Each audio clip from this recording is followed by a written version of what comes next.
Hello दोस्तों, बहुत बहुत स्वागत है आप सभी का ब्रेकिंग टाइम्स में। और वक्त हो चला है दिन भर की बड़ी खबरों का, तो आइए एक नजर डालते हैं आज की बड़ी खबरों पर। वित्त मंत्री निर्मला सीतारमण ने भारतीय उद्योग जगत का आह्वान किया और कहा कि पश्चिम में मंदी के बीच ऐसी रणनीति बनाए कि विकसित देशों की कंपनियां भारत को उत्पादन या खरीदी केंद्र के रूप में देख सकें।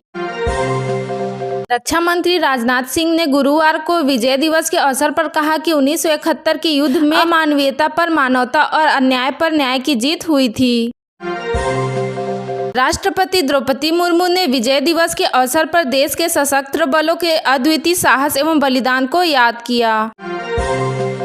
ओडिशा के भाजपा सांसदों ने केंद्रीय स्वास्थ्य मंत्री मनसुख मंडावी को एक ज्ञापन सौंपा। सांसदों ने अपने ज्ञापन में कहा है कि देश में लगभग सभी राज्यों ने केंद्र सरकार की आयुष्मान भारत योजना को लागू किया है। ओडिशा में भी आयुष्मान भारत योजना लागू की जानी चाहिए, जिससे स्वास्थ्य सेवा में सुधार हो।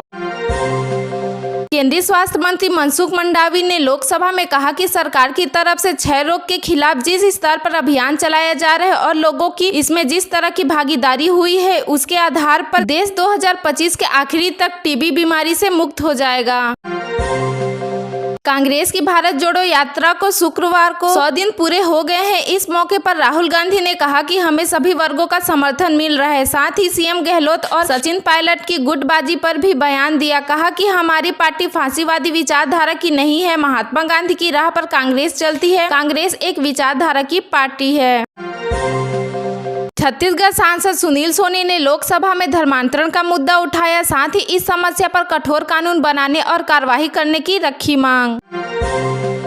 प्रधानमंत्री नरेंद्र मोदी और रूस के राष्ट्रपति पुतिन ने शुक्रवार को फोन पर बातचीत की। इस दौरान दोनों नेताओं ने ऊर्जा, व्यापार और रक्षा के क्षेत्रों में द्विपक्षीय सहयोग की समीक्षा की।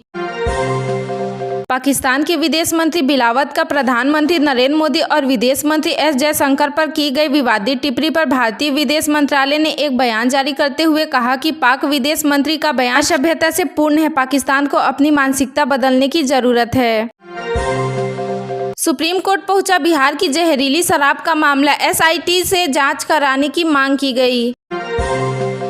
सरकारी नौकरियों में नहीं बढ़ेगा ओबीसी आरक्षण। सुप्रीम कोर्ट ने खारिज की याचिका। कमलनाथ सरकार ने सरकारी नौकरियों और शैक्षणिक संस्थाओं पर बढ़ाया था ओबीसी आरक्षण। सरकार के फैसले पर मध्य प्रदेश हाई कोर्ट ने लगाई थी रोक।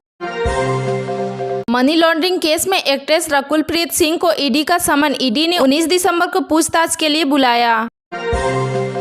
ऑनलाइन गेमिंग ऐप महादेव पर ईडी का शिकंजा। 18 कॉर्पोरेट अकाउंट किए गए फ्रीज। इससे जुड़े लोगों की पुलिस ने धरपकड़ शुरू की।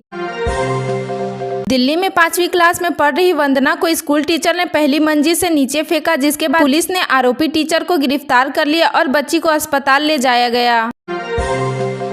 संसद में फिर उठा तवांग झड़प का मामला और हंगामा बढ़ता देख कार्यवाही स्थगित करना पड़ा। और वहीं मल्लिकार्जुन खड़गे का आरोप है कि उन्हें चीन पर बोलने का मौका नहीं दिया गया।